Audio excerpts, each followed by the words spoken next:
All right. Go ahead. Заседание Совета Безопасности объявляется открытым. The meeting of the Security Council is called to order. First of all, on behalf of the Council, I would like to pay tribute to His Excellency Mr. Hwan Jun-kook, Permanent Representative of the Republic of Korea, and his team for their service as President of the Council for the month of June. The provisional agenda for this meeting is the situation in the Middle East, including the Palestinian question. The agenda is adopted in accordance with Rule 39 of the Council's Provisional Rules of Procedure. I invite the Senior Humanitarian and Reconstruction Co-ordinator for Gaza pursuant to Security Council Resolution 2720, Madam Sigrid Kaag, to participate in this meeting. It is so decided.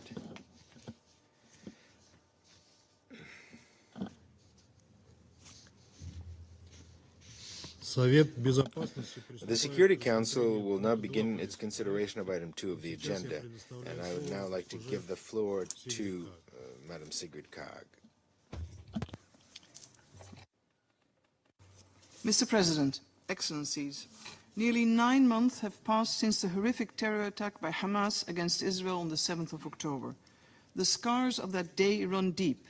The pain of the hostages, the torment for their families, is a constant reminder to the Israeli people and political life. During this same period, Palestinian civilians in Gaza have been plunged into an abyss of suffering. Their homes lie shattered, their lives upended. The war has not merely created the most profound of humanitarian crises, it has unleashed a maelstrom of human misery. The public health system, as you know, has collapsed, schools destroyed, and the disrupted education system threatens acutely future generations. With summer temperatures soaring and severe shortages of basic services such as waste management, sanitation facilities and water supplies, the spectre of outbreaks of infectious and communicable diseases looms large. Following the Israeli offenses against Rafah since the 6th of May, over 1 million people have been displaced once again, desperately seeking shelter and safety. 1.9 million people are now displaced across Gaza. I'm deeply concerned about reports of new evacuation orders issued into the area of Khan Yunis. Its impact on the civilian population is deep. In Gaza, nowhere is safe. Behind every statistic, Mr. President, is a human story of hope, dignity, and aspirations. And in my visits to Gaza, I am met with voices that echo a single heart-wrenching question: will our suffering ever end? Mr. President, it cannot be repeated often enough. We need an immediate, full and complete ceasefire in Gaza. We demand the immediate and unconditional release of all hostages and unimpeded and continuous access to deliver aid at scale throughout the Gaza Strip, in line with Security Council Resolution 2735. International humanitarian law and international human rights law must be respected by all. Protection of civilians remains the paramount priority. UNRWA must be allowed to deliver on its mandated role. Mr. President, since our last briefing, I've continued to engage with key governments and other regional stakeholders at the highest political levels. I met Israeli Prime Minister Benjamin Netanyahu and key cabinet members again 2 weeks ago, further to Security Council Resolution 2720. The resolution establishes a framework to expedite, streamline and accelerate the delivery of humanitarian assistance throughout Gaza. As expected, this has been fraught with challenges. Yet, deliverables include the establishment of additional supply routes, the streamlining and facilitation which has taken place, whilst the space for acceleration remains very much subject to political will, as well as the enabling environment and conditions on the ground. There is no substitute for political will. In addition, the resolution mandated the establishment of a mechanism for monitoring and verification of humanitarian assistance. And the mechanism is now capturing humanitarian aid shipments from Jordan, Cyprus, Israel and the West Bank into Gaza, ensuring greater volume at certain times. I underline at certain times. Transparency and prioritization. Its establishment is, in a matter of months, is the result of tremendous collaboration and support from UNOPS. The activation of the mechanism for supplies from Egypt is expected by mid-July. Subject to approval of their visa, UN monitors are getting ready to deploy to the mechanism's newly established offices in Gaza, and options are being discussed on the feasibility and longer-term planning of the Cyprus Maritime Corridor with continued direct access to Gaza. Finally, the mechanism will also serve as the main platform to facilitate entry into Gaza of all critical humanitarian items, consolidating existing practices further to the intent of the resolution. I encourage Member States to continue to pre-position supplies and to allocate financing to humanitarian agencies. Additional contributions are urgently needed to address and meet the gap of the 2.5 billion flash appeal. As foreseen, Mr. President, by the resolution, in September this year, I will submit my last report to this Council, at which I will also share my broader observations.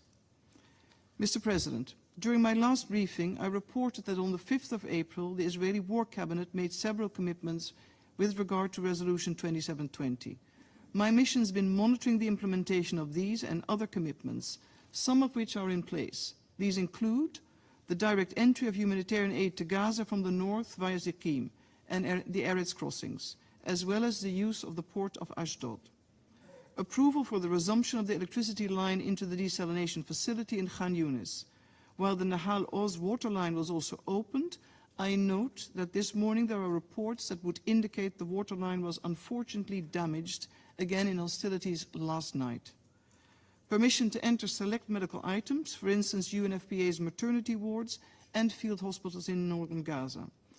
Further, critical communication and protective equipment, which are vital for the UN and broader humanitarian operations in Gaza, have recently been approved and transferred to Gaza, while discussions on other essential items are still ongoing. Continued use of Gate 96 to allow the entry of humanitarian supplies and fuel. We have seen an increase in the volume of commercial cargo entering Gaza, albeit irregularly, and we are in discussion to ensure commercial supplies are in line with the immediate needs of the population, meeting the humanitarian requirements. Mr. President, Prime Minister Netanyahu has made further commitments to expedite the delivery of essential supplies for water, sanitation, waste management, and medical and educational needs. Urgent action is needed. Following last week's evacuation of 21 Palestinian children with serious illnesses and their accompanying adults from Gaza to Egypt via the Kerem Shalom, Kerem Abu Salam crossing, discussions are ongoing to establish a more regular and predictable system of medical evacuations for patients, facilitated by WHO. In view of the immense need, I consider this a priority and ask for your urgent attention and support. Mr. President, in line with the resolution, a sustained flow of assistance to Gaza is needed to deliver quantity and quality of goods throughout all land and sea crossings, including the Rafah border crossing. This requires a continued focus. The ability of the UN and humanitarian partners to operate safely and securely inside Gaza is equally important in view of the ever-growing risks.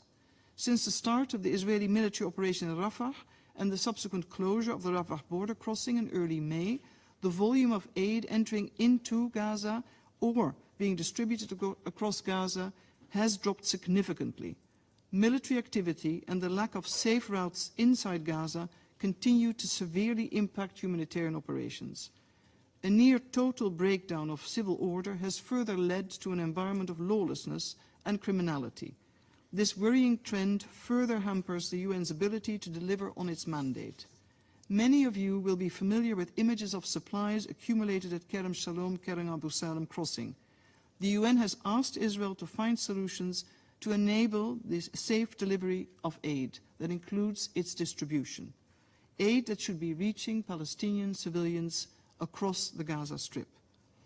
Since the 26th of May, trucks from Egypt have temporarily been rerouted via Kerem Shalom, Kerem Abu Salam.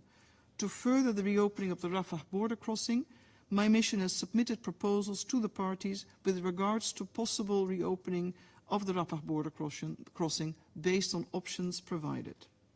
Mr. President, urgent action remains required with regards to the following: the establishment of an effective, credible and predictable deconfliction and coordination system across Gaza. Discussions on this matter are currently underway, as you know. Continued access to all security and communication equipment, as well as the critical humanitarian items needed for the delivery or repair of basic services. Route clearance from mines and unexploded ordnances, and the approvals urgently needed to undertake these assignments. Pre-positioned storage and the movement of the daily needed volume of fuel. Import of spare parts and relevant maintenance equipment. And concerning the diversification of routes, as well as the sustainability of supplies, we need a further scaling up of the Jordan corridor, the expansion of volume of aid entering via Tzikim and the Erez crossings respectively, the opening of additional crossings, especially to South Gaza, and consideration of movement of aid from North to South Gaza. And last but not least, the urgent reopening of the Rafah border crossing, also with a view to the important planning for recovery and reconstruction. Mr. President, while humanitarian assistance will be required for years to come, planning and preparing for the early recovery and reconstruction of Gaza is essential. We cannot ask Palestinian civilians to put their future on hold while they'll cling to their human dignity under the most inhumane circumstances. Establishing the framework and priorities for early recovery and reconstruction is both political and technical. While politics and conditions on the ground may dictate the pace and the nature of these efforts, preparations should not wait. Let's look at what can be done now to complement and support the humanitarian response. Palestinians, young and old, in Gaza should not be asked to wait. The Palestinian Authority has a critical role to play in the Gaza Strip. The Palestinian Authority is integral to planning for the implementation of Gaza's recovery and reconstruction, and the international community must ensure the Palestinian Authority's financial stability and support its reform, governance and other capacities needed to reassume its responsibilities in Gaza. I would also like to underline that the creation of a modern local economy across the Gaza Strip should be a priority. Palestinians cannot be expected to depend on humanitarian assistance alone. Commercial activities need to grow and the private sector needs to be revitalized. The 2720 mechanism that has been established can be used to facilitate a scale-up, the acceleration and expedition of all goods needed for Gaza, needed for the early recovery and reconstruction. This is beyond the current humanitarian focus. Mr. President, ambitious reconstruction planning also requires ambitious and generous financing. This means the international community needs to consider a range of financing options and instruments, from traditional development financing to the establishment of new trust funds to tried and tested innovative financing instruments, with a view to sustaining the necessary level of investments and guarantee financing flows, including those from the private sector. But when we talk about recovery, reconstruction or financing, this can be abstract. But if we view it through the human lens, the lens of our fellow human beings, it means the following: dignified shelter, while more permanent housing is being built and or refurbished. The restoration of basic functioning health, sanitation and water systems. The urgent rehabilitation of schools or the establishment of other places of learning relevant to education. The creation of income-generating jobs. Sustained and specialized mental health and psychosocial support services. Support to local civil society organizations or non-governmental organizations, particularly those led by those inspiring young people or the strong women of Gaza I keep meeting on every visit.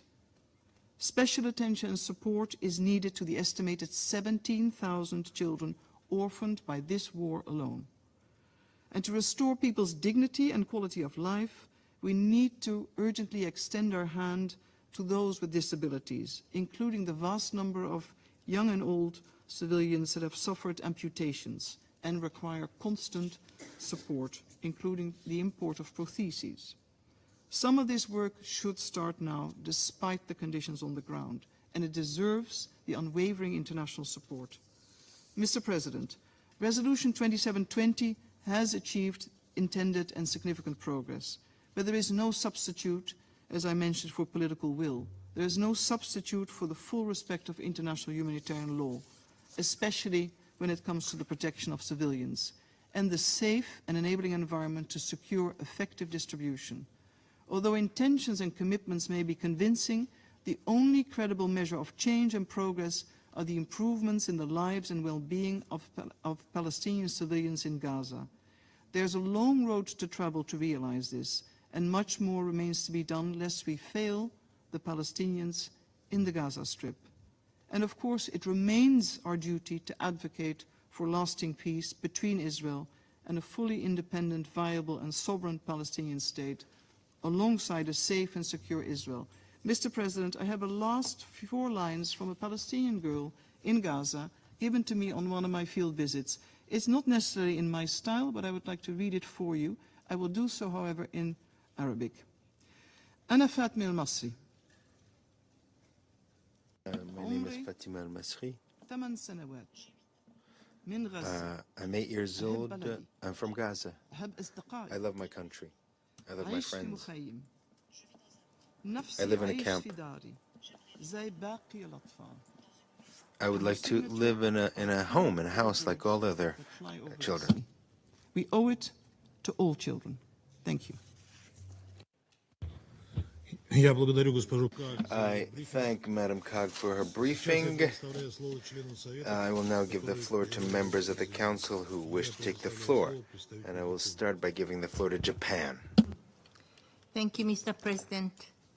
I thank Senior Humanitarian and Reconstruction Coordinator, Ms. Sigrid Kaag, for her detailed updates describing human misery, as she said, impacting negatively to even the future generation, with valuable observation and call for urgent action. The humanitarian situation in Gaza remains catastrophic with no end in sight.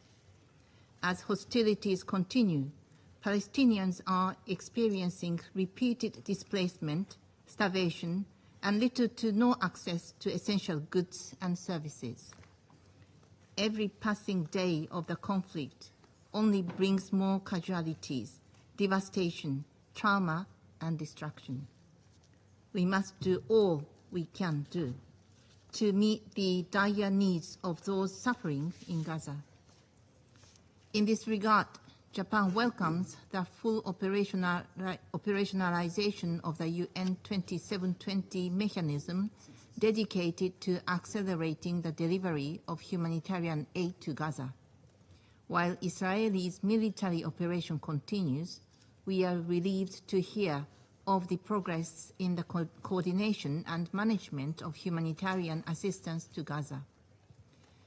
We highly value Ms. Kaag's and her team's extensive and tireless engagement with the parties and relevant stakeholders, including the government of Israel.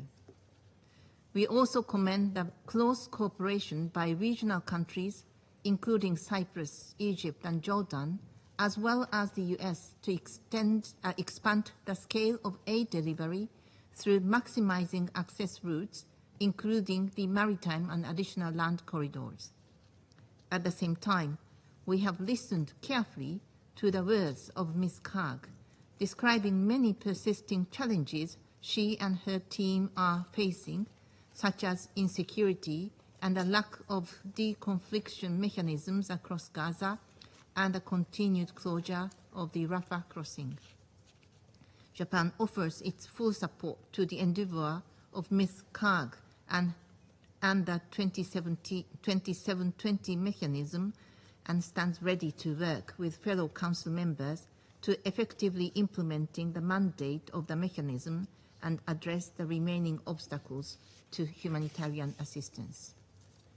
Given the vast scale and scope of the needs in Gaza, the work of the UN, including UNRWA, the backbone of the humanitarian response in Gaza, plays a crucial part in alleviating the suffering of the people and thus requires further financial support and other resources. For its part, since October last year, Japan has provided humanitarian aid worth more than $120 million in sectors such as food, wash, health, and medical care through a number of international organizations as well as through Japanese NGOs. We have also made extensive in-kind contributions of blankets, jerry cans, plastic sheets, and sleeping mats to UNRWA and other aid organizations. We will continue to provide necessary assistance and encourage others to provide further support as well. Ultimately, however, what is needed more than ever is the implementation of Security Council Resolution 2735, which can pave the way for the release of hostages and an immediate ceasefire leading to the safe and unimpeded distribution of humanitarian assistance throughout Gaza. Japan strongly urges Hamas to work in good faith based on Resolution 2735 without further delay. Lastly, we would like to stress that international law must be respected by all parties at all times. In particular, civilians must be protected and the safety of the UN and other humanitarian workers and premises must be ensured. We must continue to play our part in saving the lives of the innocent and work towards bringing peace and stability to the region. I thank you. Я благодарю представителя Японии. I thank the representative of Japan for your statement, and I now give the floor to China. Thank you, President. I congratulate Russia on its assumption of the presidency of the Security Council for this month. The Chinese delegation will fully support you and your colleagues in your work. I also commend the Republic of Korea for completing its presidency of the Council last month. I thank Senior Coordinator Kaag for her briefing. Ms. Kaag's briefing demonstrates once again the unprecedented deterioration of the humanitarian catastrophe in Gaza due to extreme shortages of supplies for survival and the dire health conditions. Millions of people are struggling with hunger, disease, pain, and despair. The humanitarian disaster in Gaza is human-made. The tragic scenes on the ground are serious breaches of international law and international humanitarian law.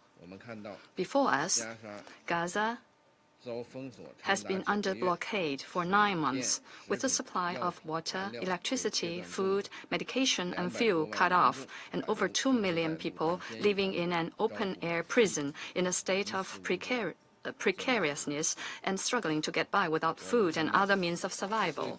Before us, the most important Rafah crossing has been forced to close for 2 months because of Israeli military operations, and thousands of trucks loaded with humanitarian supplies have to wait in long lines. The existing crossing points are far from being able to meet the demand for humanitarian aid.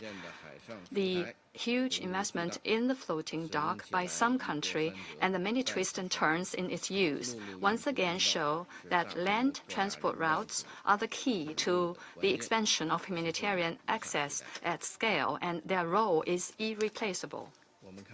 Before us, the entry of humanitarian supplies into Gaza has been obstructed at every level, and a large number of people have been unjustifiably denied access to the most basic necessities they urgently need for survival. Humanitarian workers are not only denied effective cooperation, but also face unreasonable difficulties and accusations.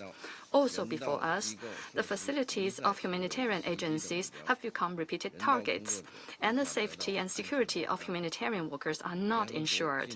The facilities of the UN Relief and Works Agency for Palestine refugees in the Near East have been repeatedly attacked, and the humanitarian agencies, such as the ICRC, have been put at risk by the fighting. The conflict has resulted in the deaths of over 200 humanitarian workers, which is unprecedented in history and shocking. De-confliction mechanisms have been rendered ineffective, and humanitarian workers have even been denied carrying essential communication equipment such as radios. All above is just the tip of the iceberg of the humanitarian catastrophe in Gaza. We reiterate that hunger cannot be weaponized, humanitarian issues cannot be politicized, and the human-made exacerbation of the humanitarian disaster is unacceptable. unacceptable. China urges Israel to fulfill its obligations under international humanitarian law, heed the overwhelming call of the international community, take concrete actions to ensure the rapid and safe entry of humanitarian supplies at scale into Gaza, and ensure the safe and orderly distribution of humanitarian supplies throughout Gaza, and cooperate fully with the United Nations and other humanitarian organizations. The Council adopted Resolution 2720 with the intent to expand at scale humanitarian access, but it has clearly not materialized. It is necessary to examine the reasons why the resolution has not been effectively implemented. We call upon the country concerned to work harder, to push for political will from the party concerned to effectively remove obstacles to the at-scale entry of the humanitarian aid into Gaza. We support Senior Coordinator Kaag in her continued efforts and expect her to bring about tangible progress in line with the requirements of the Council resolution, the expectations of the international community, and the urgent needs of the people in Gaza.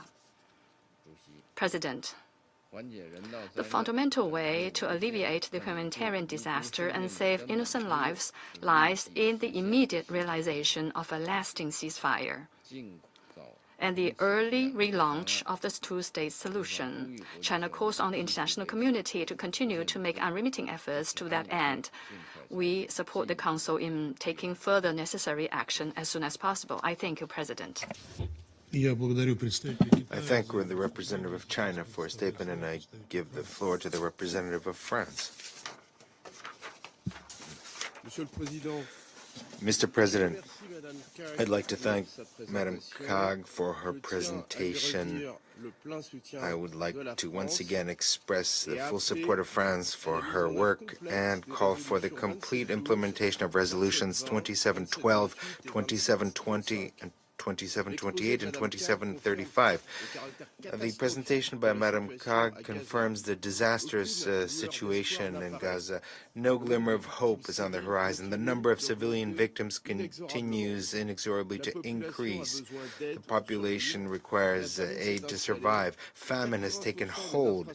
80% of civilian infrastructure is damaged or destroyed, among which 95% of educational infrastructure.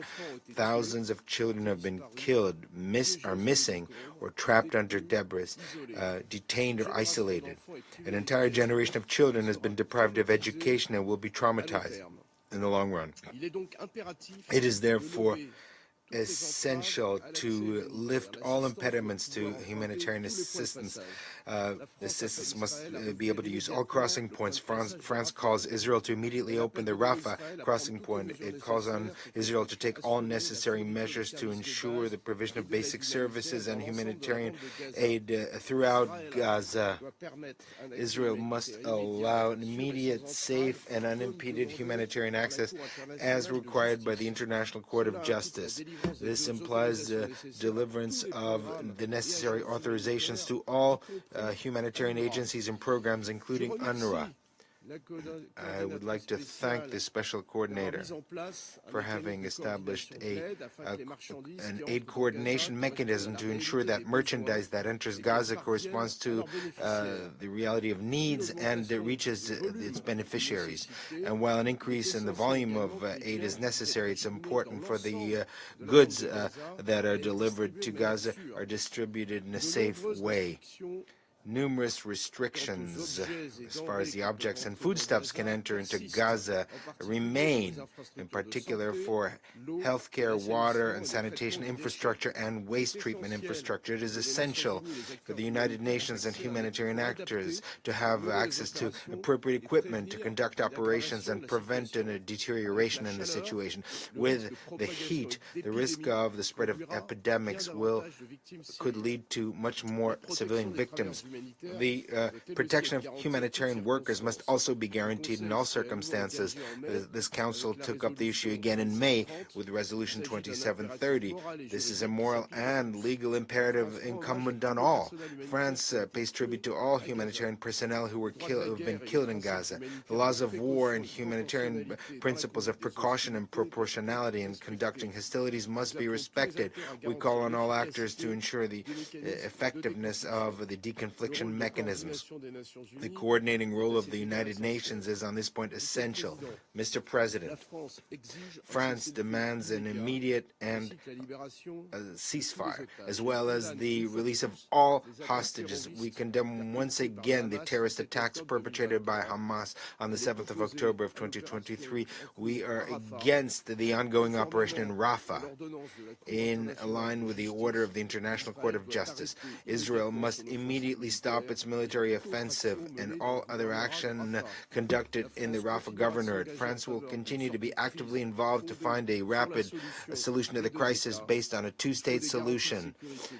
We need security guarantees for Israelis. We must work on building a state for Palestinians.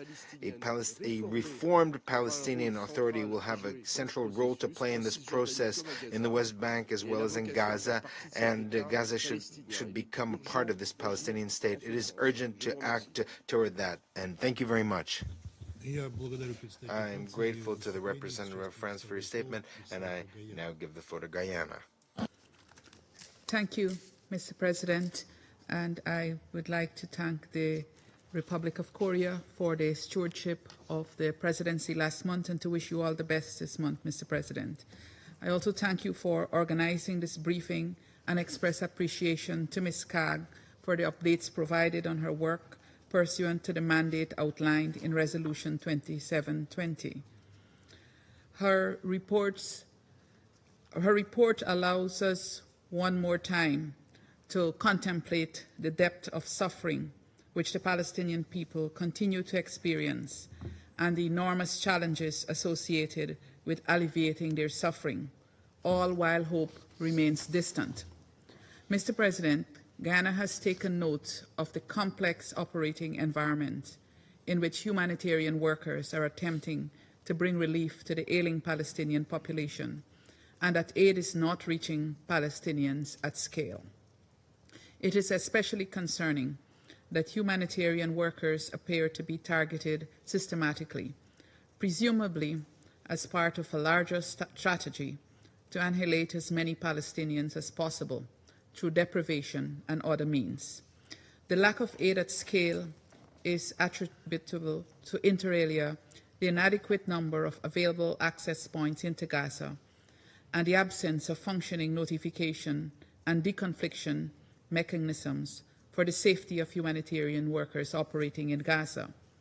These factors are compounded by the lack of security guarantees for civilians accessing aid and by the near total breakdown of law and order, which is affecting service providers' ability to deliver, and we have heard this from Ms. Kaag as well.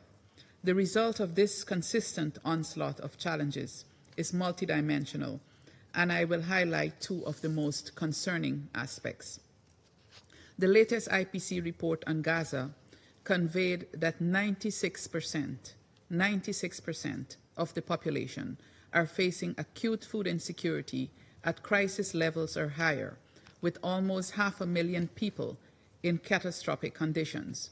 Guyana has also taken note that at least 557,000 women in Gaza are facing severe food insecurity, with mothers and adult women in a more precarious situation, since they often prioritize feeding others and report greater difficulty in accessing food compared to men. It has been observed that when humanitarian access has improved, it has contributed to modest improvements in food security indicators and improvements in the diets of children. This reinforces the critical link between sufficient access and improvements in the humanitarian situation. The collapse of the health system, as pointed out by Ms. Kaag, is another appalling consequence of concern. According to the World Health Organization, evacuation orders, deteriorating security conditions, and population displacement are affecting healthcare provision. Fuel shortages and shortages of medicines and health supplies in Gaza Strip hospitals are hindering the delivery of life-saving medical care. Together with the unavailability of water, sanitation and hygiene services, these circumstances have led to, inter alia, a rise in infectious diseases and deaths due to simple injuries and chronic diseases.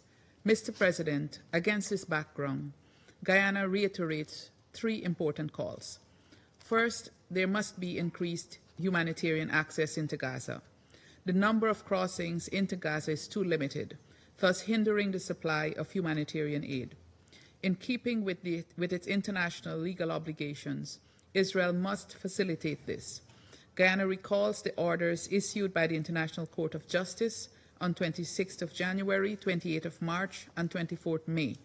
We recall in particular that the court stated in its May order that, and I quote, "Unhindered provision at scale by all concerned of urgently needed basic services and humanitarian assistance necessitates that Israel maintain open land crossing points, and in particular, the Rafah crossing," end of quote.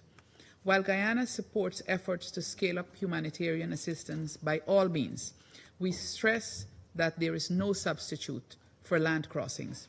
Guyana therefore supports the work of the Senior Humanitarian and Reconstruction Co-ordinator for Gaza to this end. Second, Guyana calls on the parties to ensure the safety of humanitarian personnel operating in Gaza. An unprecedented number of humanitarian workers have been casualties of this war.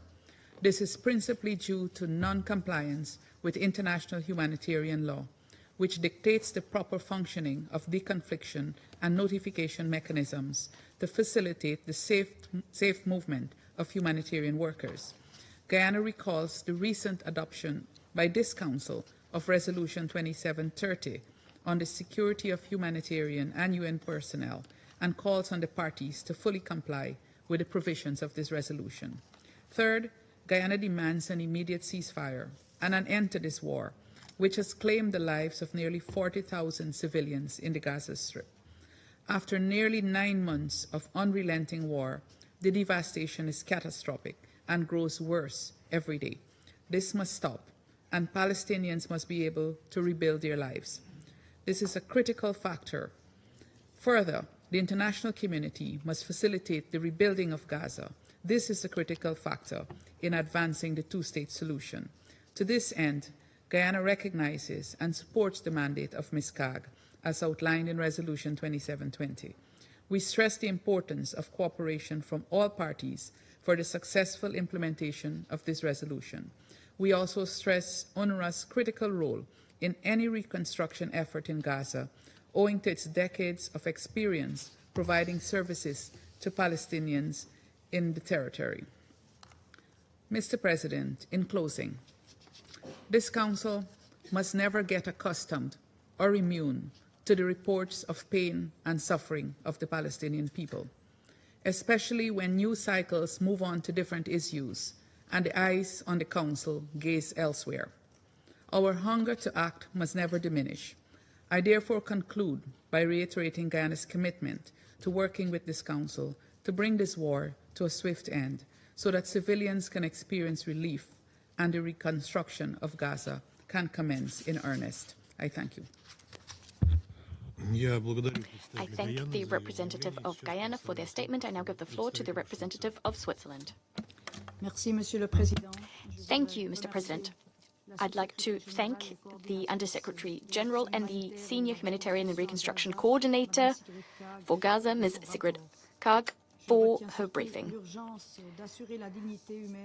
What struck me was the need to ensure human dignity, but also to take concrete action to address everything from children's education to reconstruction. Since the adoption of Resolution 2720 in December of last year, you, Ms. Kaag, and your team have made every effort to expedite the delivery of aid to the civilian population. Nonetheless, we continue to face a humanitarian catastrophe in Gaza, and it's difficult to even describe it. 9 months since the acts of terror were committed on the 7th of October, which Switzerland strongly condemned, we remain deeply disquieted by the conflict in the Middle East, in particular the appalling humanitarian situation in Gaza. We condemn the fact that the hostilities continue to claim many civilian lives, particularly children. There are also 1.7 million displaced persons in the Gaza Strip. The new Integrated Food Security Phase Classification report confirms this very bleak picture. Roughly 95% of the Gaza Strip's population is facing heightened levels of acute food insecurity. 15% of the population are at the highest level, that is, at a catastrophic level. And the trend is only likely to get worse. The high risk of starvation famine will persist as long as the conflict continues and humanitarian access is hampered. Switzerland calls on all of the parties to painstakingly observe their obligations under international law, in particular international humanitarian law and human rights law. International humanitarian law compels the parties to allow and to facilitate humanitarian access to civilians in need. It also prohibits the use of starvation as a method of warfare. Civilians must have access to essential goods and services, such as drinking water, food, and security. The International Court of Justice reaffirmed in its orders the urgency of delivering humanitarian aid to the entire Gaza Strip, and yet the level of assistance remains clearly and vastly insufficient in the face of the immense needs we're seeing. As the Special Coordinator pointed out, safe, rapid and unfettered access throughout all crossing points remains a major challenge. This must change. It's a matter of urgency. Sufficient assistance must reach those who need it. The parties to the conflict, as well as other stakeholders, must take action. We should like to thank Jordan, Egypt, and the UN for convening at the start of this month in Amman a conference on emergency humanitarian assistance to Gaza. This sent a strong political signal. On this occasion, as well as at council meetings, Switzerland has reiterated its pressing call for an immediate ceasefire and the immediate and unconditional release of all hostages. Switzerland also demands that the parties respect their obligations under international law with regards to the persons they are detaining. All of these persons must be able to receive ICRC visits, and they must also be treated in a humane fashion. Switzerland calls for the full implementation of relevant resolutions adopted by the SC, specifically resolutions 2712, 2720, 2728, and 2735. What's more is, as reaffirmed by Resolution 2730, submitted by Switzerland, all parties to the conflict are duty-bound to respect and protect humanitarian personnel, United Nations personnel, and other associated personnel, as well as their premises and their property. President, we all know full well that increasing humanitarian aid volumes alone is not a lasting solution to the conflict in the Middle East. What we need is a cessation of hostilities. We must urgently re-establish a political horizon. We therefore would like to reaffirm our unswerving support for the two-state solution. Only two democratic states, Israel and Palestine, of which Gaza is an integral part, living side by side in peace and security within secure and recognized borders, will bring peace, security, and dignity to the people in the region. Thank you. I thank the representative of Switzerland for their statement. I now give the floor to the representative of Sierra Leone. Thank you, Mr. President. Mr. President, Sierra Leone congratulates and expresses full support to the Russian Federation on assuming the presidency of the Security Council for this month of July. We also commend and congratulate the Republic of Korea for their successful presidency in June. I thank the Senior Humanitarian and Reconstruction Co-ordinator for Gaza, Ms. Sigrid Kaag, for sharing her assessment of the humanitarian situation in Gaza and her efforts to implement Resolution 2720. The humanitarian situation in the Gaza Strip remains a high priority, especially with regard to addressing the critical security and administrative challenges that threaten the full implementation of SCR 2720 and all other relevant resolutions of the Council on this issue. In the past 8 months, Palestinians in the Gaza Strip have experienced a devastating war with catastrophic consequences, ranging from a massive death toll, injuries, multiple displacements, inadequate shelter, shortage of water, sanitation facilities, medication, and other daily essential products to food insecurity and famine. This cannot be normalized, and we must refuse to normalize this human tragedy of epic proportions. The plight of women and children have been particularly devastating, as they still struggle to access the right quantity and quality of aid. As we have heard from Ms. Kaag's briefing, the United Nations Office for the Coordination of Humanitarian Affairs has recently reported that essential sexual and reproductive health services in Gaza are severely limited, as only a few hospitals remain partially operational following multiple attacks on healthcare facilities. A similar absence of specialized healthcare facilities for children remains a key concern. For months, heightened tensions and insecurity have continued to hinder the operations of aid agencies and the unimpeded flow of humanitarian assistance throughout the Palestinian territory.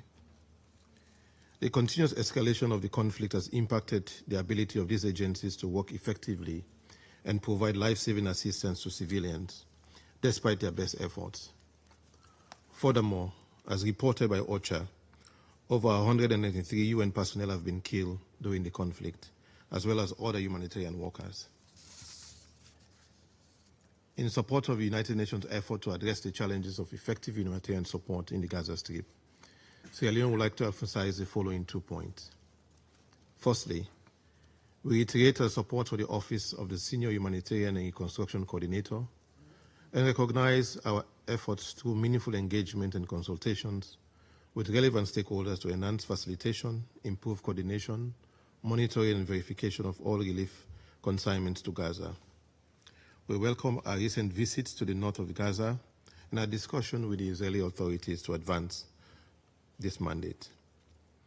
In this regard, we believe that ongoing discussions with the Israeli government and the wider engagement aim at resolving the prolonged conflict between Israel and Palestine should prioritize the issue of unimpeded provision of and access to humanitarian aid and essential services, which are so desperately needed in the Gaza Strip and in the occupied Palestinian territories.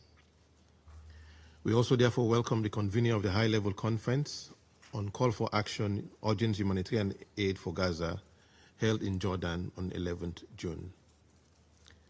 Secondly, we reiterate our call on the parties to the conflict to strictly adhere to their obligations under international law, in particular international humanitarian law, and all relevant resolutions of this Council, and the binding provisional measures ordered by the International Court of Justice, aim at protecting civilians, including humanitarian workers and civilian infrastructure.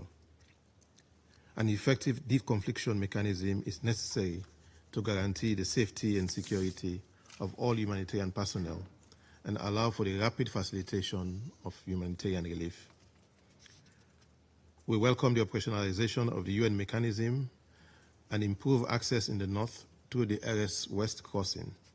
However, we note the constraints UNRWA and other partners encounter on the ground to store, transport, and distribute aid to South and Central Gaza. We call for access to be granted via all possible routes into the Gaza Strip and to reduce such obstacles and for improvement in delays and restrictions from checkpoint procedures and clearance for aid. We are of the view that an immediate and sustained truce leading to a cessation of hostilities will significantly improve the humanitarian situation on the ground. We echo the words of the UN Secretary General, and I quote, "It is high time for ceasefire along the unconditional release of hostages," end of quote, urging for the current opportunity created by the recent peace initiative to be seized. In closing, Mr. President, Sierra Leone calls for continued support for the mandates of the Senior Humanitarian and Reconstruction Coordinator, working collaboratively to improve the lives of Palestinians in the Gaza Strip. We call for stronger collaboration and coordination with other UN agencies and consultants. Ultimately, adherence to the calls for an immediate ceasefire will go a long way in securing a deal that will finally end the current cycle of violence and suffering. I thank you. I thank the representative of Sierra Leone for their statement. I give the floor to the representative of Ecuador. Thank you, Mr. President. Since this is the first meeting of the Council this month, I would like to echo the congratulations to the Republic of Korea for the excellent work that was done last month. I also want to express the best wishes to the Russian Federation during its presidency during this month of July, during which you can count on our full support. At the start of this intervention, I'd like to thank Madam Sigrid Kaag, Senior Coordinator for Humanitarian and Reconstruction Affairs of the United Nations in Gaza, for her presentation, and I would like to reiterate the support of my country for her efforts.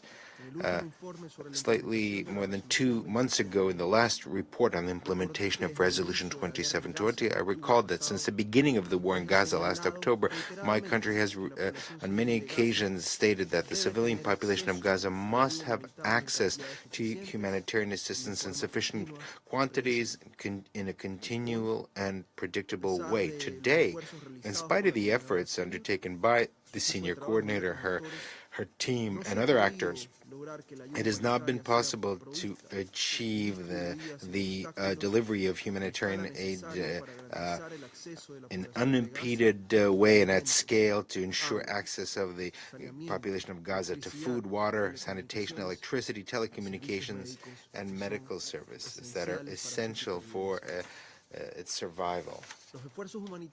The humanitarian efforts continue to be affected by restrictions. The military operations in Rafah have affected the entry of aid, which already was inadequate. The distribution continues to be a complicated task and an extremely dangerous one. In the meantime, living conditions are getting worse and the risk of famine is not diminishing. Mr. President, Ecuador commends the efforts undertaken to operationalize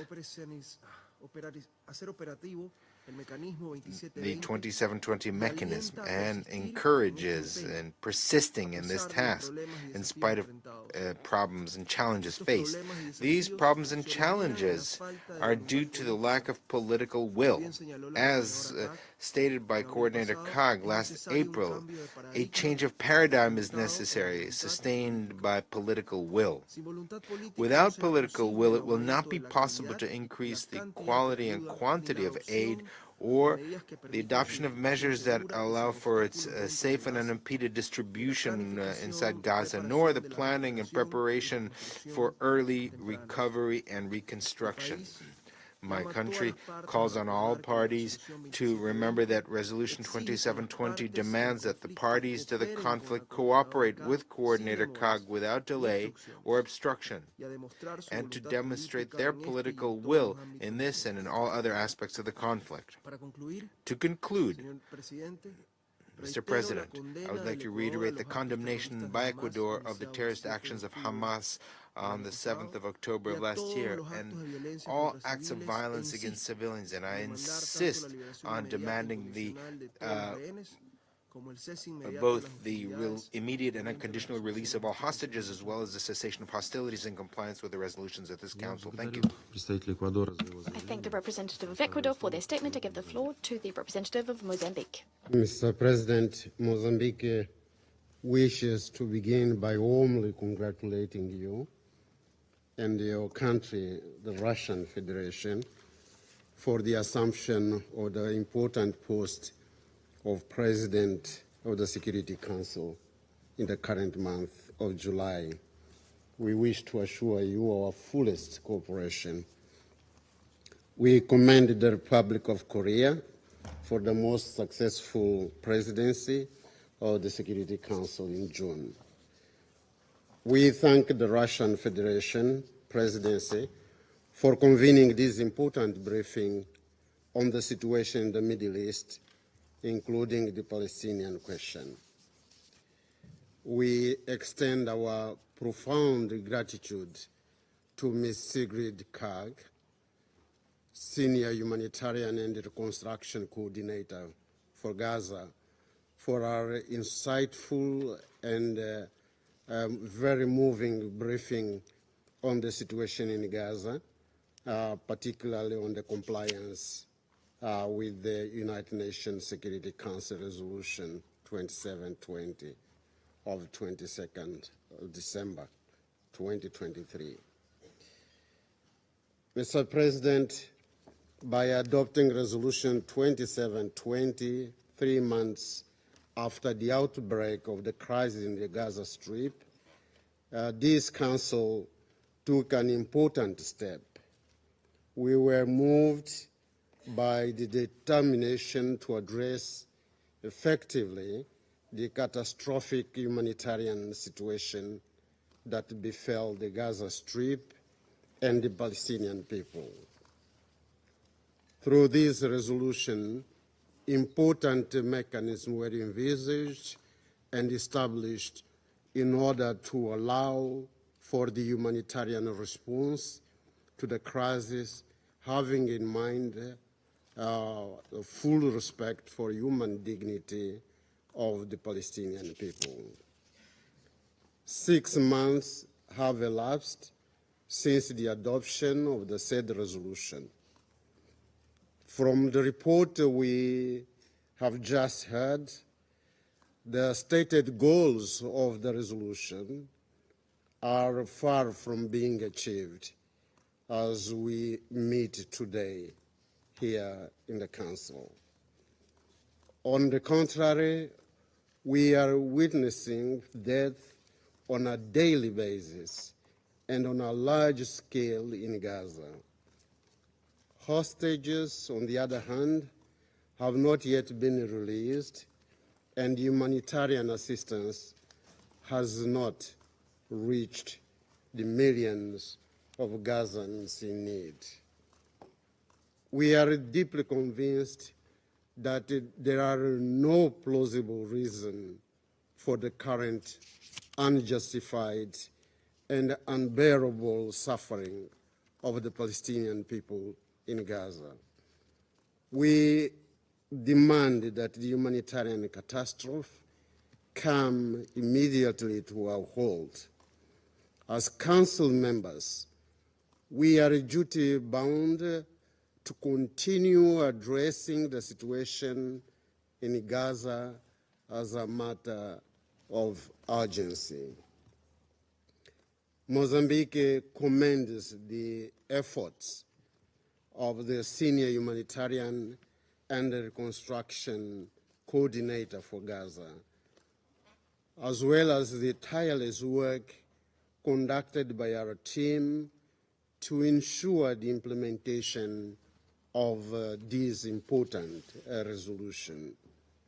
We strongly encourage the engagement with the relevant parties, the international community as a whole, in the implementation of resolutions, other resolutions, 2712, 2720, and even the spirit of resolution 2728. We hold the view that this Council must stand united in its support for the work of Ms. Sigrid Kaag, our team, and other stakeholders with a view to addressing the current humanitarian crisis in Gaza. The humanitarian efforts in Gaza require a solid ceasefire. In parallel, efforts must be made for the release of hostages, for full humanitarian access and assistance, for dialogue, for peace, for the reconstruction of Gaza, as well as for the implementation of a two-state solution leading to a peaceful coexistence between Palestine and Israel, living side by side within secure and internationally recognized borders. I thank you, Mr. President. I thank the representative of Mozambique for their statement, and I now give the floor to the representative of Malta. Thank you, President, and I also thank Senior Humanitarian and Reconstruction Coordinator Ms. Kaag for her briefing and her efforts. Resolution 2720 sought to address the humanitarian catastrophe in Gaza. It is gravely alarming that 9 months into the conflict, the conditions in the Strip remain dire and continue to deteriorate. Since 7 October, more than 37,000 people have been killed as a result of the Israeli military operation, with countless others wounded. 75% of the Gazan population has been internally displaced, and the majority on more than one occasion. Nearly the entire population is facing high levels of food insecurity, with concerning reports detailing the use of starvation as a method of warfare. Children continue to bear the brunt of this war. Israel's continued and expansive military operation into Rafah has further compounded existing risks for civilians and debilitated the humanitarian response. This includes through the seizure of the vital Rafah crossing, which remains inoperative. The implementation of the relevant Council resolutions and the full, immediate, and effective implementation of the orders of the ICJ remains essential. The obligation to ensure the unimpeded and safe delivery of humanitarian aid into and throughout Gaza, including through the lifting of all barriers to the provision of humanitarian assistance on a large scale, remains paramount. We are encouraged to note from Senior Coordinator Kaag's briefing that the 2720 mechanism is now operational and contributing to improving coordinated efforts for aid delivery into Gaza. We maintain that land routes remain the most feasible and effective way to ensure that unprecedented levels of aid now enter the Strip. It is troubling that fuel shortages issues persist, hindering aid operations and the function of critical civilian facilities such as water, health and sanitation, increasing risks of communicable diseases in rising summer temperatures. Commercial goods must also be prioritized, as the people of Gaza cannot depend on aid alone. Furthermore, Malta is deeply concerned at reports of increased challenges for aid distribution within Gaza due to rising insecurities, including lawlessness, criminality, and looting. This deterioration on the ground places significant strain on the UN and its partners in continuing their respective relief efforts.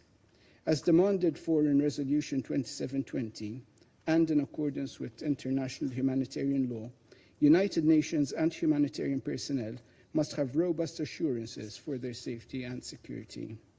Last week's killing of an MSF staffer is another tragic demonstration of the high price humanitarians and health workers continue to pay with impunity. All parties must fully respect and utilize the deconfliction mechanism. Independent investigations into all killings of UN and humanitarian staff must also be held.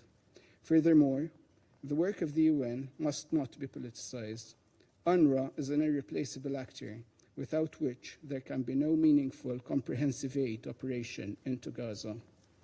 It is operating under extremely difficult conditions, and it is crucial that the international community ensures that the agency receives the required funding and support.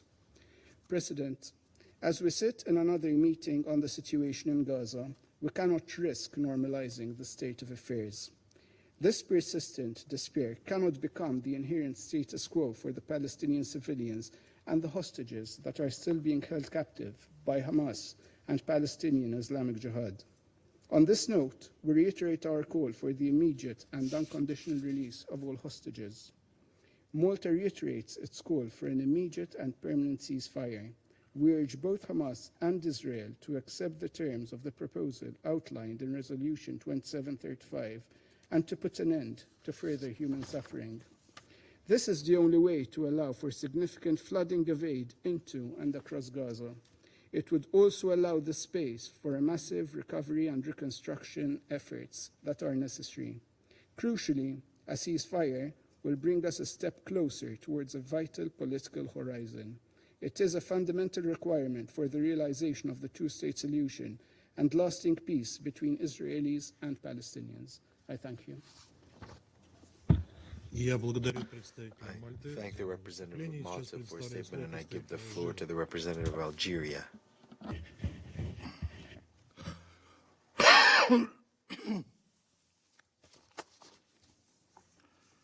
Thank you, Mr. President. At the outset, I congratulate you on your assumption of the Security Council presidency for July, and I wish you every success in your duties. I also thank Mrs. Sigrid Kaag for her briefing. After 9 months of a brutal killing machine being launched against the defenseless population in Gaza, the humanitarian situation is catastrophic. World Food Programme Executive Director Cindy McCain stated, and I quote, "People in Gaza are starving to death. Right now, people in Gaza are starving to death right now. The speed at which this man-made hunger and malnutrition crisis has ripped through Gaza is terrifying." And she added, "There is a very small window left to prevent an outright famine. And to do that, we need an immediate and full access to the north of the Gaza Strip. If we wait until famine has been officially declared, it will be too late. Thousand more will be dead." End of quote. Mr. President, last December, the Security Council adopted Resolution 2720 to establish a mechanism aiming at facilitate and simplify the procedure delivering humanitarian aid to Gaza, a mechanism that was presented as a solution to the obstacle imposed by the Israeli occupying administration. So, what is the situation today? A quick look at the latest UN statistic shows an undisputed conclusion. Resolution 2720 has proven ineffective. When this resolution was adopted, about 100 trucks entered Gaza daily. Before the 7th of October, there were 500. Today,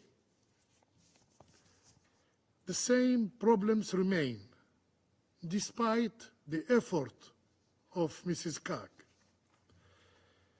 And humanitarian actors continue to face numerous difficulties in accessing Gaza.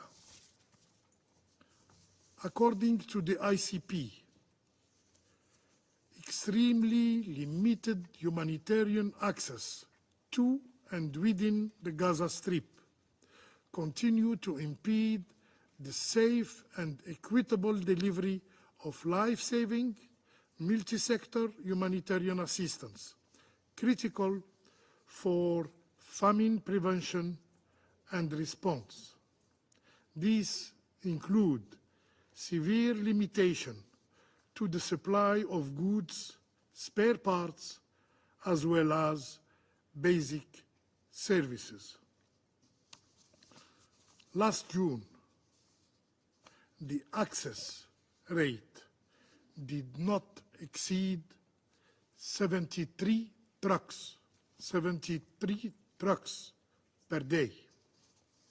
This small number is the result of the Israeli occupiers' deliberate policy of using starvation as a means of war. Yes, how can we justify the destruction and burning of the Rafah crossing, which is now out of service? How can we justify all the bureaucratic obstacles the occupation administration impose on humanitarian access? Image of more than 1,200 trucks lined up on the Egyptian side of the Palestinian border demonstrate the deterrent and complex administrative processes. The rate of trucks entry increased to 170 per day in April, proving that the smooth entry of aid is linked only to international pressure and, unfortunately, to the occupiers' willingness. We have repeatedly stated that the food crisis in Gaza is man-made.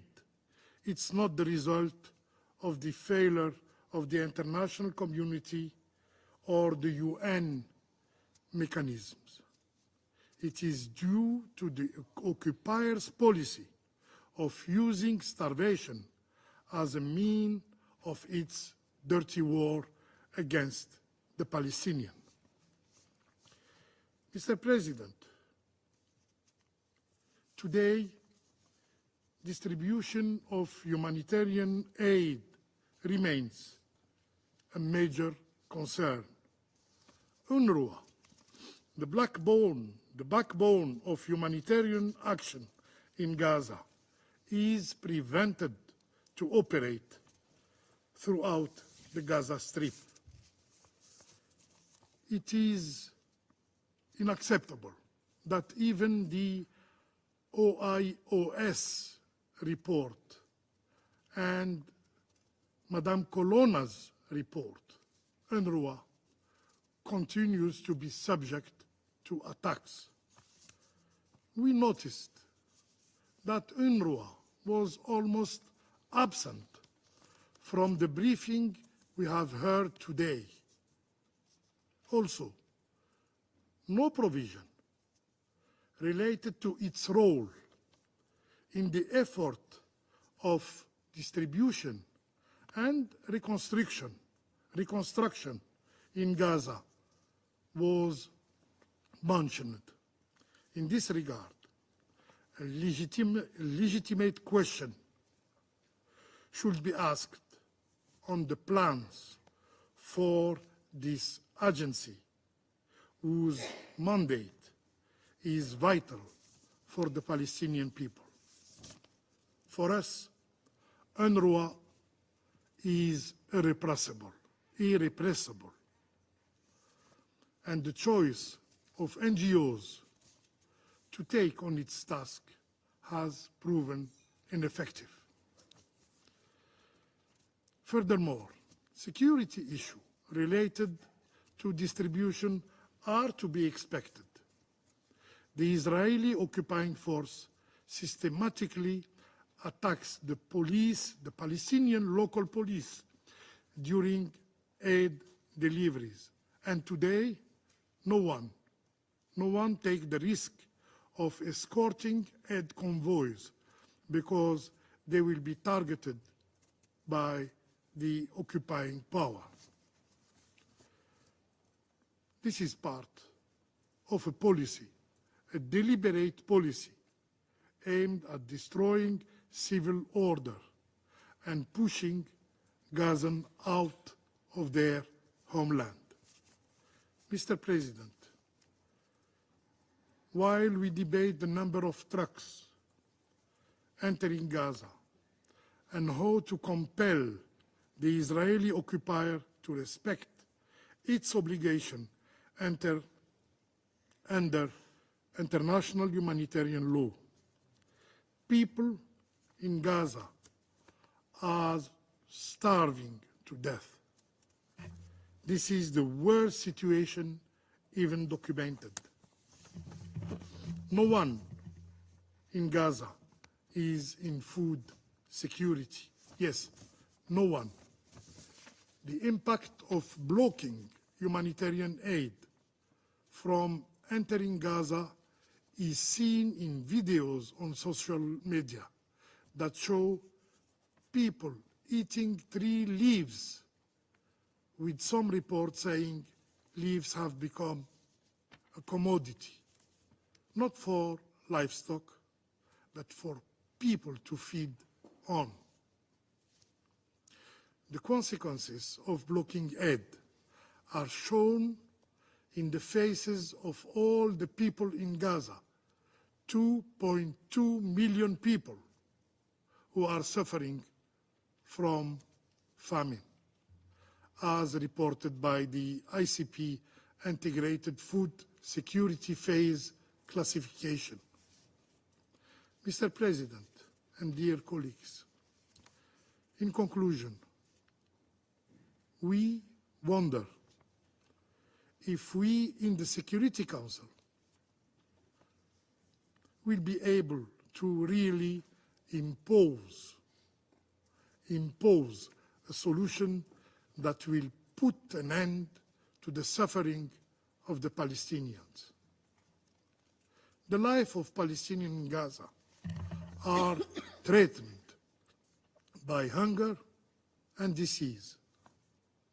Without urgent action, the world will witness a humanitarian tragedy that will be written in the dark pages of history. I thank you. I thank the representative of Algeria for his statement, and I now give the floor to the United States. Thank you, Mr. President. Thank you, Senior Coordinator Kaag, for your briefing and for the continued work and dedication of your team to alleviating the dire humanitarian situation in Gaza. The UN's humanitarian response capabilities and leadership are essential. The IPC recently projected that 96% of Gaza's population, more than 2 million people, will likely experience crisis, emergency, or catastrophic levels of food insecurity between now and the end of September. With much of Gaza's population facing catastrophic levels of hunger, the situation is at risk of worsening rapidly, especially with sustained disruptions in aid flows.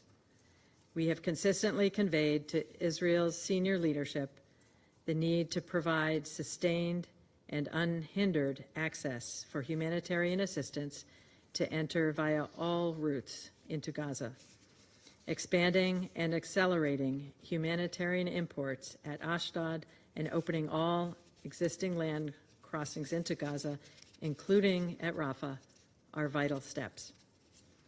Relatedly, we appreciate Coordinator Kaag's update on efforts to distribute aid within Gaza so that it will reach the most vulnerable, including mothers and children.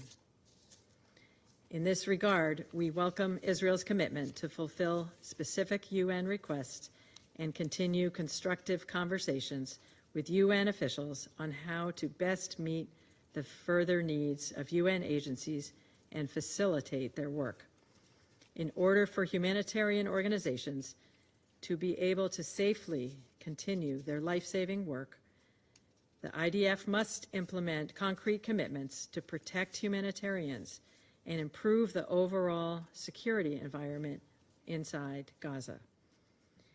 We reiterate that the lack of an effective deconfliction mechanism nearly 9 months into the conflict is unacceptable and continues to put humanitarian actors at tremendous risk. Colleagues, while we continue to press Israel to improve humanitarian access, we know that the best way to address the crisis is for Hamas to accept the ceasefire proposal endorsed by this Council in Resolution 2735. Doing so would create conditions to support a massive surge of relief for Palestinians, together with taking steps to restore essential services and start early recovery efforts in Gaza.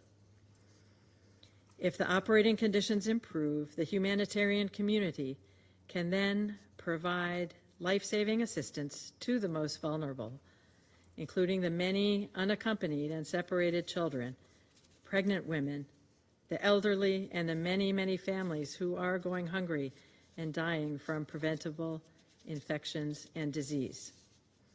A ceasefire would also allow for increased commercial activity in Gaza, getting needed supplies to people and markets. Unfortunately, Hamas has ignored the calls from this Council and across the international community, coming back with new demands outside of the framework outlined by Resolution 2735. We continue to work with Israel, Egypt, and Qatar to try and bridge the gaps, and as we heard this week, Israel remains on board. We urge all Council members to continue to press Hamas to accept this deal without delay or conditions and to bring about the ceasefire with a release of hostages.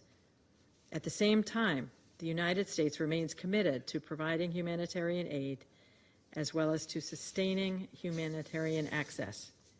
In June, we announced an additional $404 million in life-saving humanitarian aid to support Palestinian civilians in Gaza, the West Bank, and the region to provide food, safe drinking water, health care, and protection. We also stand ready to continue supporting Senior Coordinator Kaag's efforts and would urge others on the Council to do so as well. Thank you. I thank the representative of the United States for your statement, and I give the floor to Slovenia. Thank you very much, Mr. President. I would also like to thank Senior Coordinator Kaag for her briefing today. Mr. President, we are deeply disturbed by the findings of the IPC report issued last week and mentioned a few times today already. It emphasized that nearly the entire population of Gaza, around 96%, is facing acute food shortages. A high risk of famine persists across the Strip. In spite of forest solutions, in spite of the ICJ order, in spite of this mechanism, in spite of all briefings and commitments, the humanitarian situation is not getting better. The needs are on the rise, and the humanitarian operational environment is collapsing. Diseases are spreading, public order has crumbled, criminal gangs are taking over, the social fabric is disintegrating. We have no right to be surprised. Starvation and famine in Gaza is man-made, we agree here with Algeria. It is a choice by Hamas, who is willingly sacrificing its people rather than agreeing to a ceasefire as defined by our resolution.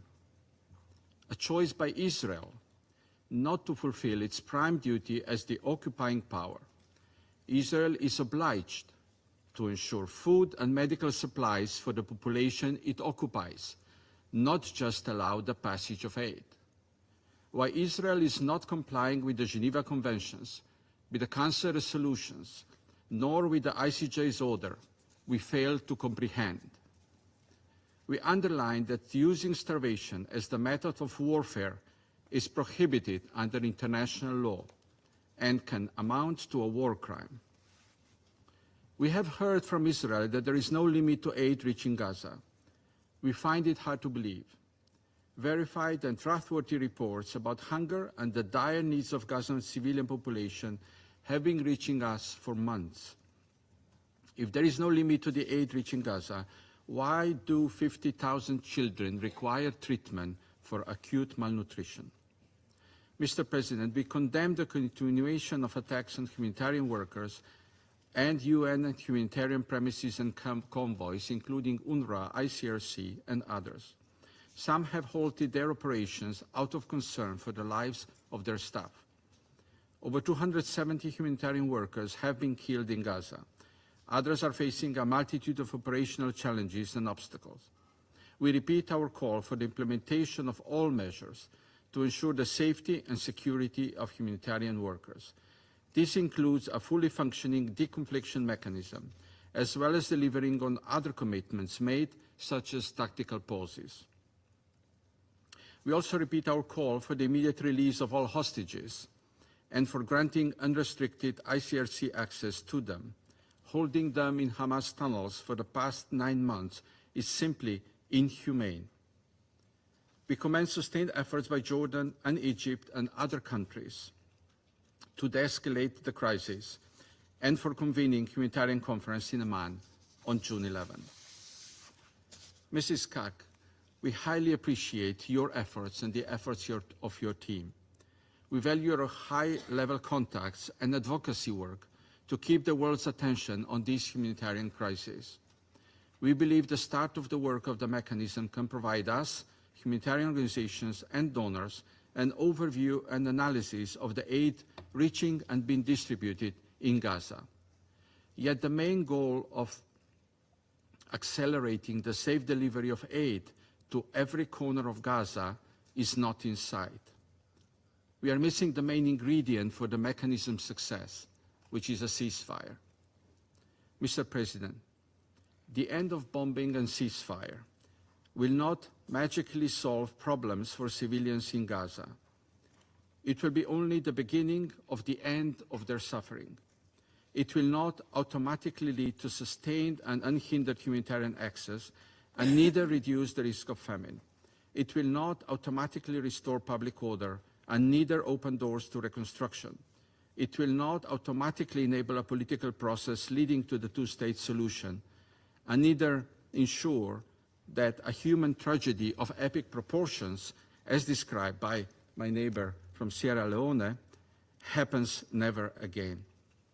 So, dear colleagues, we agree with France that it is time, that it is urgent for the Security Council to start reflecting on Gaza beyond the ceasefire, even if today this seems so far away. Thank you.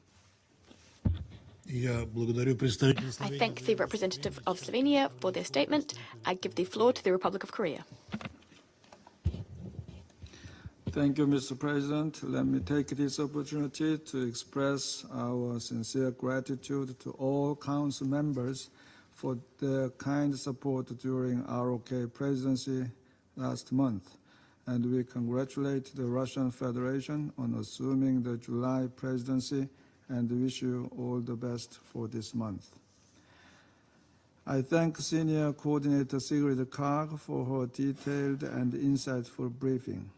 The Republic of Korea would like to express sincere appreciation and support for Ms. Kaag and her team, as well as the relevant countries for the efforts to advance the humanitarian mechanism under Resolution 2720.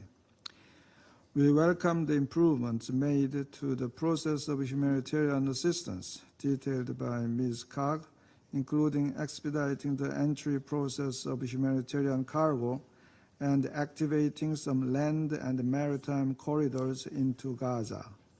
We hope that the 2720 mechanism can keep contributing to effective monitoring and tracking of humanitarian assistance as well as commercial goods. However, we are deeply worried that even with the launching of the 2720 mechanism in May, the humanitarian situation in Gaza is still deteriorating, particularly since Israel commenced military operations in Rafah in May. 1.1 million Palestinians are experiencing catastrophic food insecurity, and 67% of Gaza's water and sanitation systems have been destroyed as heat and dehydration surge. It is highly troublesome that, as the Secretary General described last week, Total lawlessness in Gaza is making the delivery of aid to those in need impossible. Tangible steps to end this tragedy must be implemented. First, we stress that under international law, it is the obligation of the occupying power, Israel, not the United Nations or NGOs, to restore and ensure public order and safety in Gaza. When aid cannot be delivered to civilians, the number of trucks crossing the border into Gaza is meaningless beyond mere statistics. Second, humanitarian goods should be prioritized over commercial ones. Of course, humanitarian assistance alone cannot meet the needs of the 2.3 million civilians in Gaza. That is why we have called for the entry of commercial goods into Gaza, which commenced 2 months ago. However, permissions for commercial goods should not lead to a decrease in the humanitarian cargo entering Gaza. Considering the economic collapse due to the ongoing hostilities, rapid and safe delivery of essential humanitarian aid should be assured and prioritized, especially for the most vulnerable people who have limited access to commercial goods. Third, Israel should do more to protect humanitarian workers. Too many aid workers, including 193 UNRWA staff members, have been killed. Improved notification and a more effective deconfliction mechanism should be implemented. Coordination meetings between the IDF and humanitarian agencies should function as an effective platform to share all relevant information and prevent any security incidents. Resolution 2730 on the protection of humanitarian personnel and civilians should be faithfully implemented. Fourth, all land crossings leading to every corner of the Gaza Strip must be opened. This will not only increase the volume of aid into Gaza, but also shorten the distance between the entry and distribution points. Opening the Rafah crossing is vital, as it is not only a crucial humanitarian entry point, but also the main entry and exit point for people in Gaza, especially those in need of medical treatment. To ensure all of these requirements, an immediate ceasefire, along with the release of all hostages, is urgently needed. People all around the world are eagerly watching to see the agreement detailed in Resolution 2735 be finalized. Therefore, diplomatic efforts should continue, and all parties, notably Hamas, must accept the conditions of the deal without further delay. Then, based on the ceasefire, Reconstruction, which is another key mandate of the senior coordinator, needs to begin, and the negotiations towards the vision of the two-state solution should follow. Thank you, Mr. President. I thank the representative of the Republic of Korea for their statement. I now give the floor to the representative of the United Kingdom. Thank you. At the outset of the Russian presidency, let me put on record the UK's strong view that all Council members, particularly permanent members, and even more so the Presidency of the Council, have a responsibility to uphold the principles of the Charter. We deplore the fact that Russia is shamefully failing to do that in Ukraine. I'd like to start by joining others in thanking the Senior Humanitarian and Reconstruction Coordinator for your important work to alleviate the suffering of Palestinian civilians in Gaza, including the focus on women and children. They're still suffering a devastating and deteriorating humanitarian crisis. Too many people have died.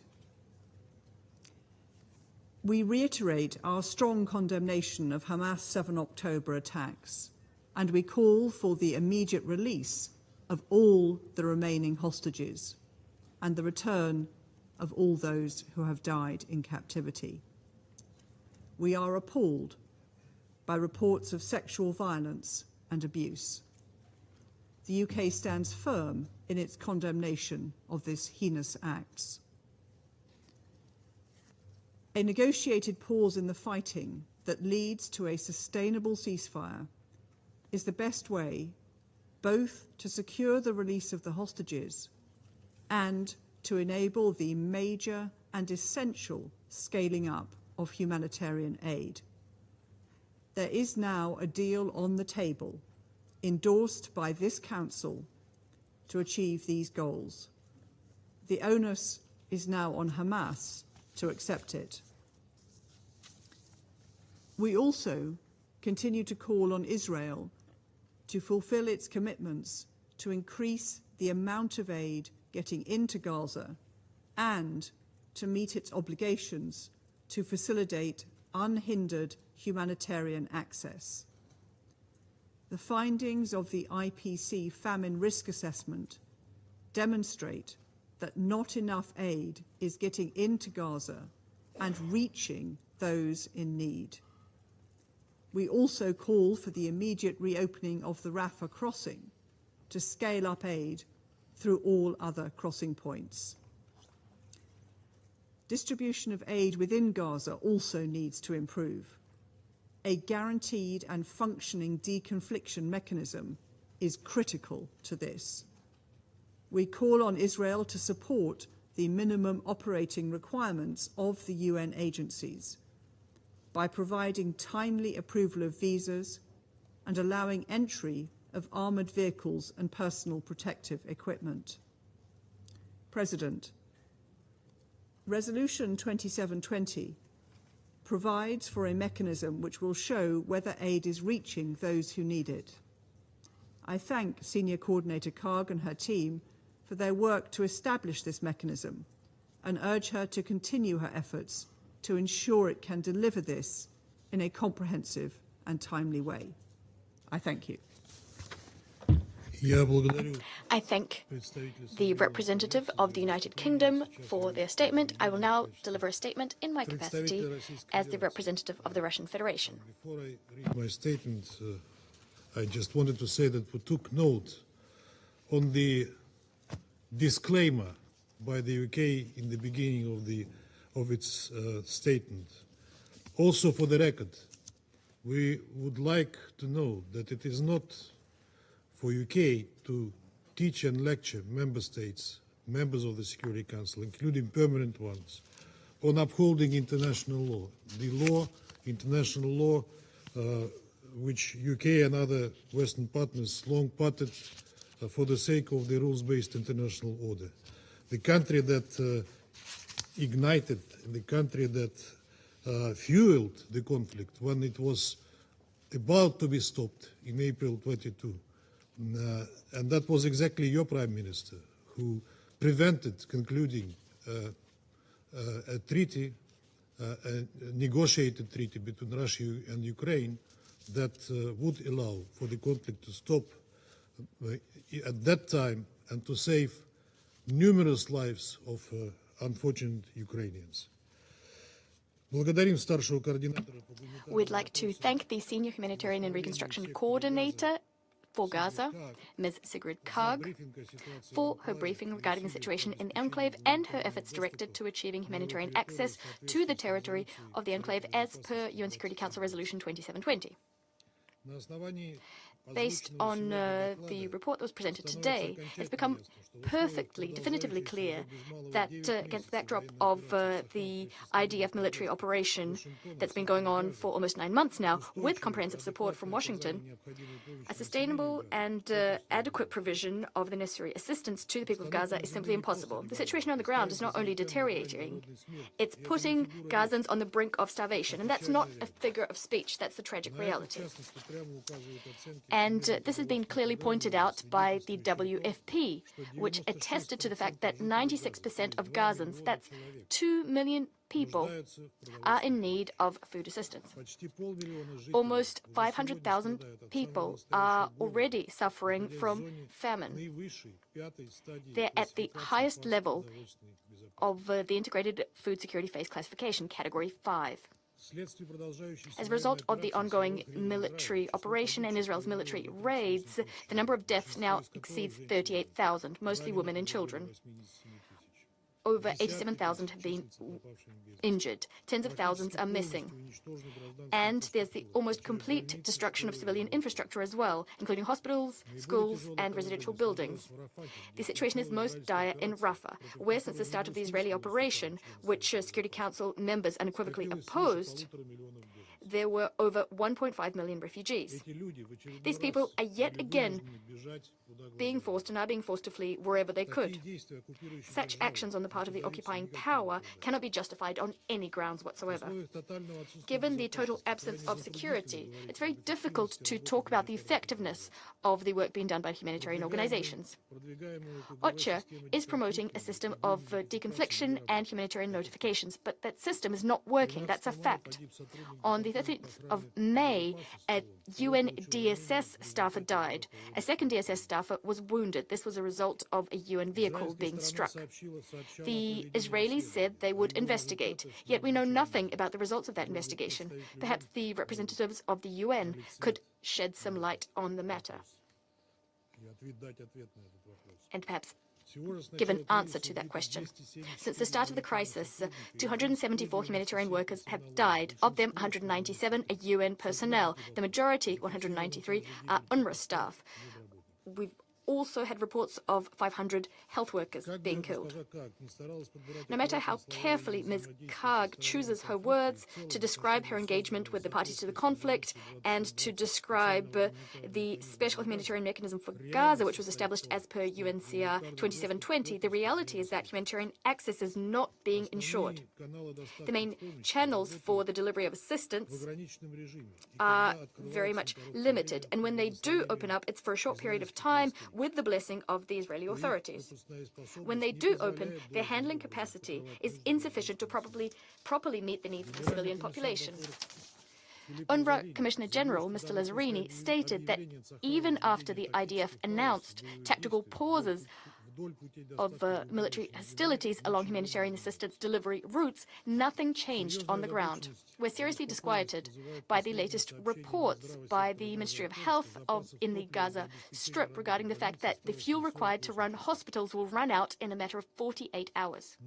We must understand that what stands behind these numbers are the lives of patients who are very sick.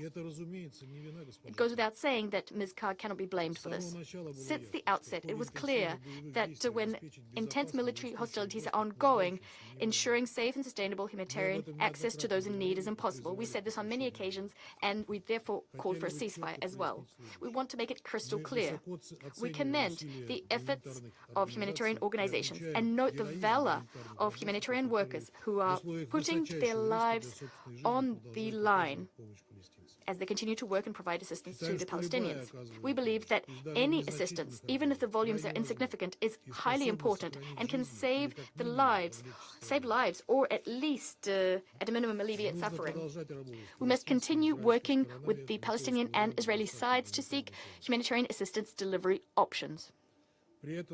Having said that, Ms. Kaag, her team, OCHA, and humanitarian organizations in general need to soberly assess the situation on the ground and correctly set priorities for their humanitarian efforts. For example, it's high time to recognize that the maritime corridor between Cyprus and the Gaza Strip and the US-built temporary pier near the enclave's shoreline never lived up to expectations. Since the pier opened on the 17th of May, it was destroyed on a number of occasions by inclement weather. Volumes of assistance which managed to get through it were insignificant. It's not clear, will the pier be rebuilt following the latest destruction? It's Construction and operation cost hundreds of millions of dollars. The way we see it, instead of building the pier, Washington could have demanded that Israel ease the blockade on Gaza and allowed the entry of truly substantial aid volumes.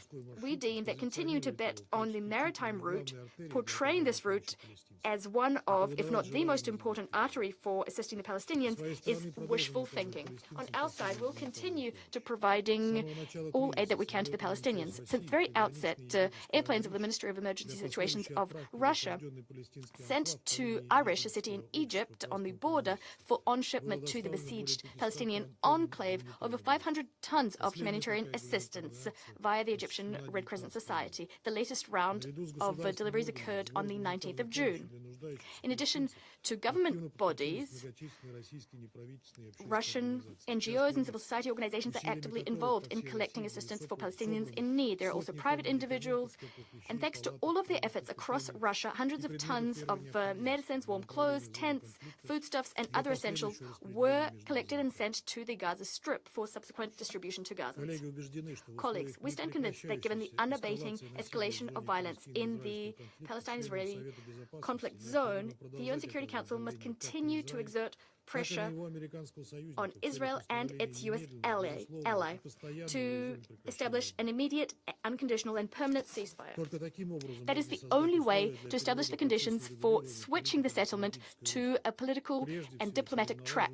This requires, first and foremost, direct dialogue to be established between Israelis and Palestinians across the whole range of final status issues. The outcome of this process should be the implementation of a formula that's been approved by the international community, the two-state formula, Israel and Palestine living side by side in peace and security within the borders of 1967. I resume my function as President of the Security Council. There are no more names on the list of speakers. I now invite Council members to continue our discussion of the subject in informal consultations. The meeting stands adjourned.